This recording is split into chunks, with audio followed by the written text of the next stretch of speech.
अपने माता पिता का दिल ना दुखाओ। शादी के सुहाग सेज पर बैठी एक स्त्री का पति जब भोजन का थाल लेकर अंदर आया तो पूरा कमरा उस स्वादिष्ट भोजन की खुशबू से भर गया। उसने अपने पति से निवेदन किया कि माँ जी को भी बुला लेते हैं, तो हम तीनों साथ बैठकर भोजन करते हैं।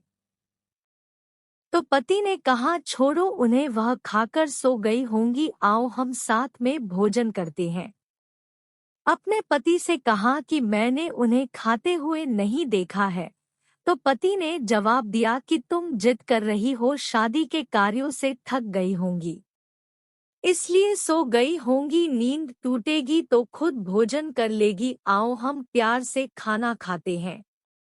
तुरंत पत्नी ने पति को तलाक देने का फैसला कर लिया और तलाक लेकर दूसरी शादी कर ली। और इधर उसके पहले पति ने दूसरी शादी कर ली और दोनों अलग अलग सुखी घर गृहस्थी बनाकर खुशी खुशी रहने लगे।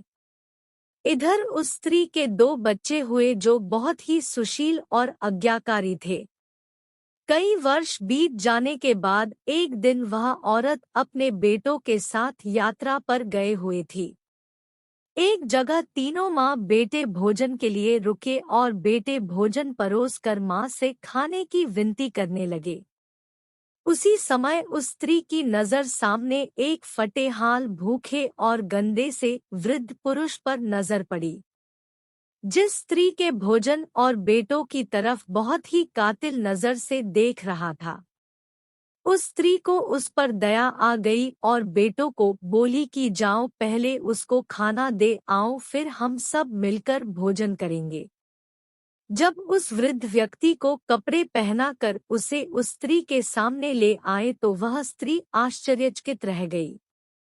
वही था, इससे उसने शादी की सुहागरात को ही तलाक ले लिया था। उससे पूछा कि क्या हो गया जो तुम्हारी हालत इतनी दयनीय हो गई। तो उसने कहा कि सब कुछ होते हुए भी मेरे बच्चे मुझे भोजन नहीं देते थे और मेरा तिरस्कार करते थे, मुझे घर से बाहर निकाल दिया। उस स्त्री ने उससे कहा कि इस बात का अंदाजा तो मुझे तुम्हारे साथ सुहागरात को ही लग गया था।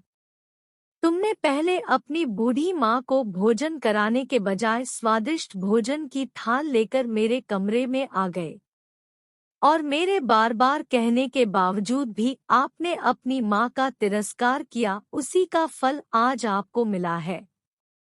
माता पिता के साथ तुम्हारा सलूक एक ऐसी कहानी है जिसे लिखते तो तुम हो, लेकिन तुम्हारी संतान तुम्हें पढ़कर सुनाती है। जैसा व्यवहार हम अपने बुजुर्गों के साथ करेंगे, उसे देखा देखकर हमारे बच्चों में भी यही गुण आता है कि शायद यही परंपरा होती है। याद रखना, माँ बाप नाराज तो ईश्वर नाराज। तो दोस्तों, इस कहानी पर आपकी क्या राय है, हमें कमेंट करके बताइए। कहानी पसंद आए तो लाइक सब्सक्राइब जरूर कीजिए। धन्यवाद।